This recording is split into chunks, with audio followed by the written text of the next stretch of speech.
Welcome to another episode of Stories from the Edge of Life. We once again have Dr. Piyush Gupta from India. Welcome back, sir. Namaskar. Would you mind introducing yourself to our audience one more time, please? Okay. As you all know, I am Dr. Piyush Gupta, Secretary and Principal Executive Officer of Cancer Aid Society and National Secretary of National Association of Palliative Care for Ayush and Integrative Medicine. Great. And I'm Parag Bharadwaj. I'm a hospice and palliative medicine physician in the US. Welcome back. You, you know, shared with us the great work that you've done over the years in your career. This time we'll talk about, your personal journey, because one of the things you mentioned in the previous interview was that you were involved with founding an organization, but then life took a turn where you helped found it, but you were not completely involved with it. But you mentioned you had a series of accidents, uh, and that was a turning point in your life, which led for you to devote, all the time and resources you had to serve people. So, could you just highlight that phase of your life in terms of what were you thinking, what you really went through, so that our audience can really appreciate, you know, Yeah, uh, the turning point? sure. So maybe I was into IT business, and you can understand in 90s, IT was very profitable, and the business was running like anything. And between 98 to 2000, met with not one accident, but a series of accidents. So, and in one of the accidents, I was bedridden for 6 months altogether. So that gave me time to think over what is the purpose of life: to earn, to eat, and to die. What are we giving back to the society? And again, it is very important because what I am today, it is because of the society. So have I given it back to the society? Most of us, I think they don't think in that direction. But again, it is very important. Whosoever made us, we are different from animals, and we have to do some greater things in life rather than just living a life of animals. A bit more advanced, it is different, but still, we are simply earning, eating, roaming, and dying. So, are we contributing for the building of the society in whatever way possible? Maybe financially, maybe spiritually, maybe physically. Any way is fine, but that is very important. Great. So I'm sure you had many options to pick from based on what you're telling. You had a successful business, um, you had good support from the society. Why did you choose palliative care? Again, it is very satisfying because if we talk about palliative care in India, in Western countries, it is paid. But in India, it is unpaid and volunteer is more involved. You have plenty of volunteers in palliative care. So we are giving our services to people who don't have anything, and they have been virtually drained of the money after treatment. And still the quality of life is very poor. So just to improve their quality of life, it is very important that we understand them, understand their needs, and it does not involve much money. It involves empathy and compassion. And believe me, we have heard several stories where patients file cases against doctors, they have altercation with the doctor, they have physical tussles with the doctor. But in case of palliative care physicians and palliative care professionals, they thank the people involved after the death of the patient. So that is the miracle of palliative care. And we don't want it to be confined to India. We want this free palliative care services to given throughout the world. So That is my mantra. That's a great vision, and it's interesting because yes, death is the worst outcome that for any doctor or any clinician for a patient. Yet it is, like you said, the family members are very thankful in terms of the care that is provided in those final stages. Talking about volunteers, so last time you shared some staggering numbers. You said your organization has volunteers ranging from, I think, 6 to 700,000 in number. Yeah, yeah. Actually, when we are talking about volunteers, we catch them early. I told in my last interview also, we catch them early because that is the time when they are developing habits. So what about if they develop wrong dietary habits? Because right now, may it be any country, is young people are just getting attracted towards fast foods. And that is what I tell them. The other name of fast food is also junk food. And what do you do with the junk? You throw it in the bins. So how many of you have bins in your tummy that you are just putting all the fast food and junk food into your tummy?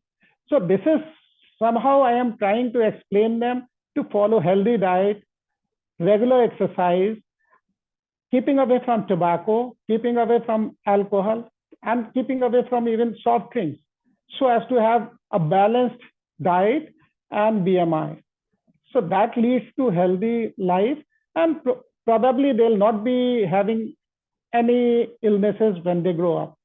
Again, plenty of intake of antioxidants is very important because most of the non-communicable diseases as well as infectious diseases, they are due to lack of antioxidants. So right now we are telling them what to take, how they are going to get antioxidants. And the concept is very, very simple.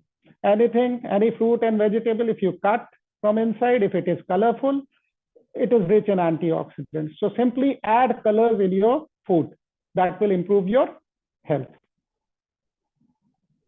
Very nice. Thank you. So these volunteers pass on the message forward and Yeah, they, they take the message into their family, into their neighborhood, and that is how we are propagating preventive aspects, preventive cancer, early detection also by propagating the early signs and symptoms of cancer, palliative care also, because if let's say anyone has the need for palliative care, so we are publicizing that such patients should contact the palliative care centers. And you'll find that among all the literatures, you'll find my personal mobile number is given there as helpline.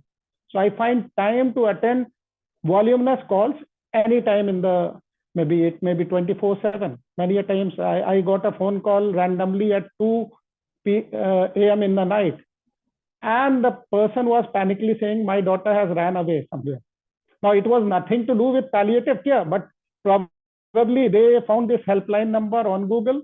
They rang up, and I asked them that just inform the police, ring up that number and take help from them. So that is why in one of the cases in helpline, someone from Bangalore, he rang up that a person has fallen maybe over here and he is unconscious. So I asked him to just ring up the ambulance and call it. So very small things may be involved, but again, people when they are in panic stage, they need guidance. yeah, it sounds like you're there for them when they need assistance, so which is a Yeah. lot, like you said, in times of crisis. So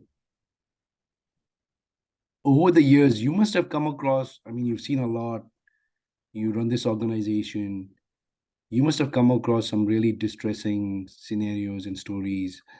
Um, how do you cope with them?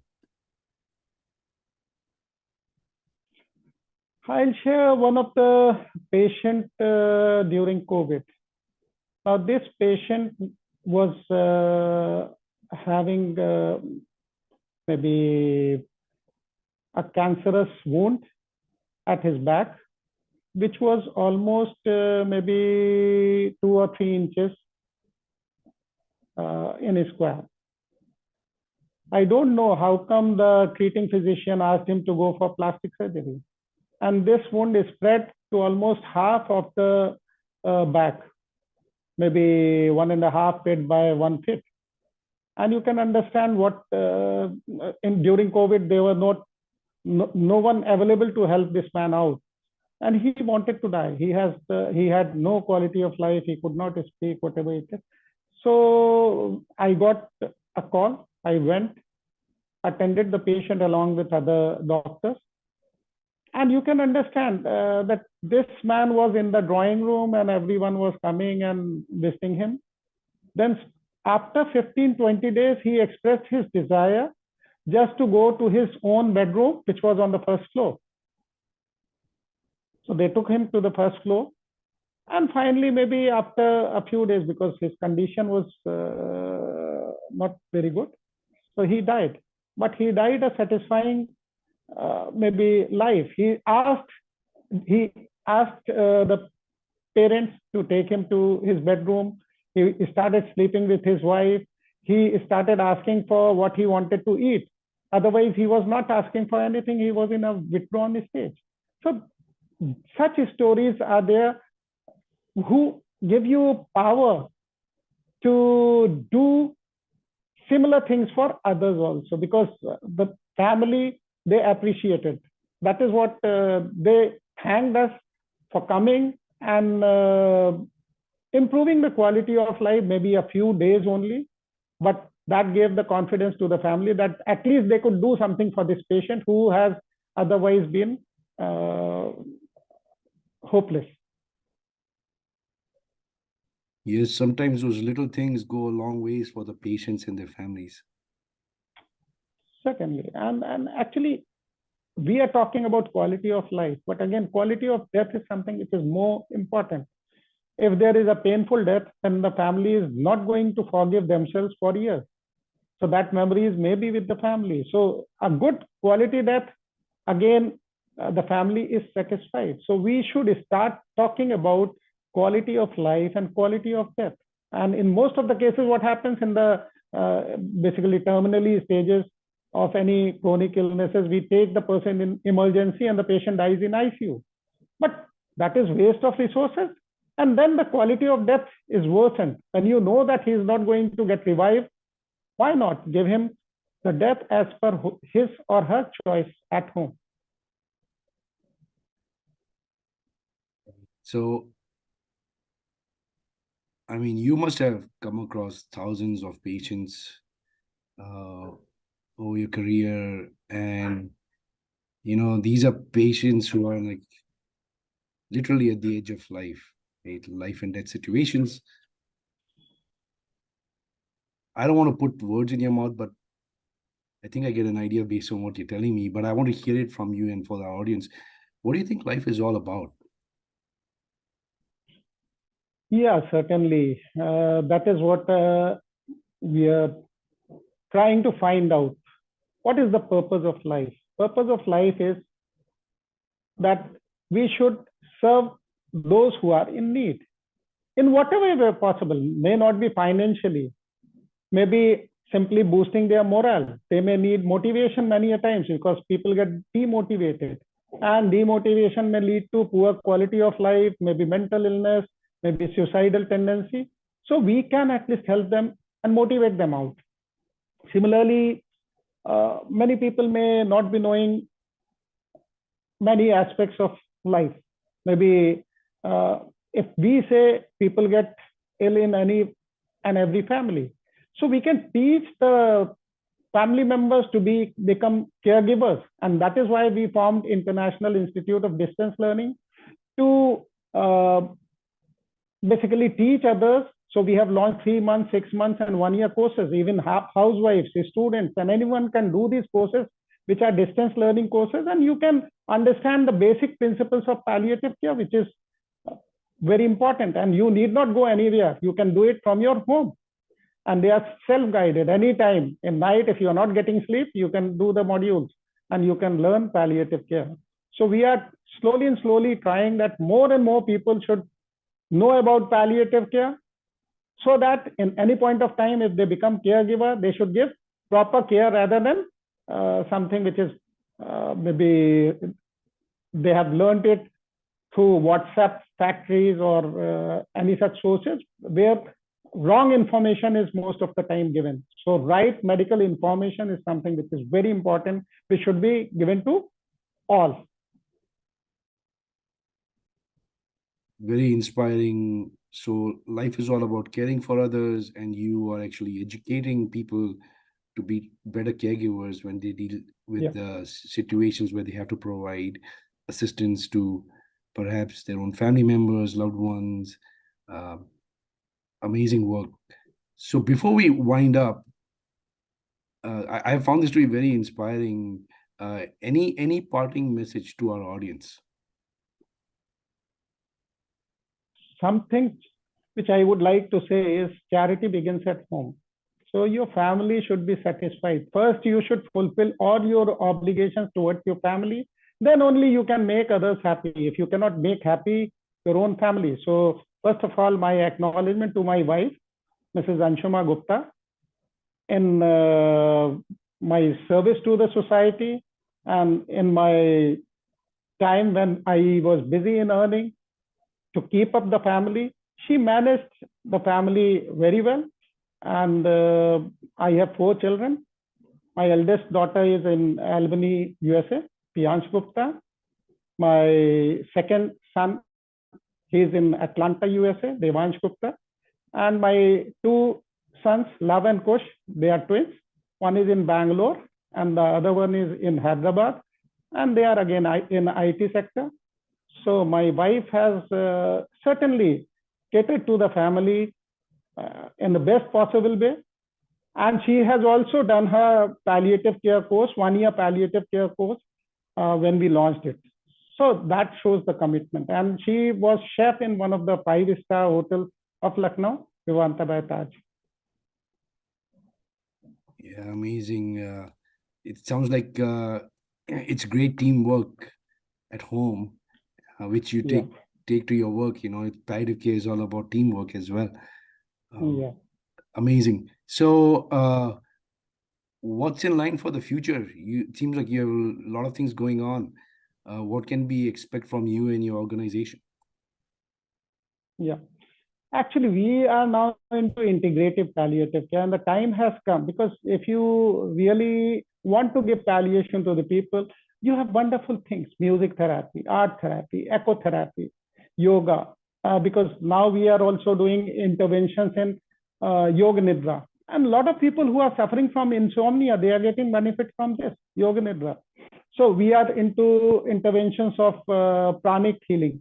So they are again doing workshops with the people, and they are fine because it is removing their stress. So a lot of things can be done, but you have to be creative, and you have to mix all your scientific knowledge with the basic elementary knowledge of all religions, because religions are same. And what I believe, religion of brotherhood is something which is very important. All humans, they are same. We may come out from any religion, but we should always be serving mankind. So, I just want to circle back. This question is still lingering in my mind, and that is, we started off with the accidents that you had. Do you think in life, because they're called accidents, right? Are they really accidents, or they have a purpose that drive Oh, that have a particular cause? certainly, I agree with you. I agree with you that accidents are there which give you time, because normally you are busy with the life, you don't get time to think about it. So if I started thinking after the accident, so better all others should not meet an accident and start thinking. They should start thinking right now what is the purpose of life and how they should go ahead, because it is more about dying. And we die, who is going to remember us? Certainly, what I believe is if I am helping someone over here in India, so maybe someone in US, if my children are in need, someone is going to help them out. So whatever you sow, so you reap. And if we start following this, I think we are doing it without any selfish motive, But one selfish motive is if I am doing good to other, the other one is doing good to anyone else, and this chain will pass on, and certainly all of us will be living in a healthy society. Thank you. We actually had another interviewee who, when she was a child, you know, had a medical condition. I think she had an accident, if I remember right, and it gave her time as well. She was very young, and it basically, developed her life's purpose. So I would request the audience to go and look for that interview. Um, but I always say there are usually there are no accidents in life. They Mhm. drive something else, something bigger that comes out of them. Yeah. So thank you very much. It's an amazing and very inspiring conversation. I hope to have you back. You have a wealth of information and knowledge and experiences. So we look forward to that. Thank you very much.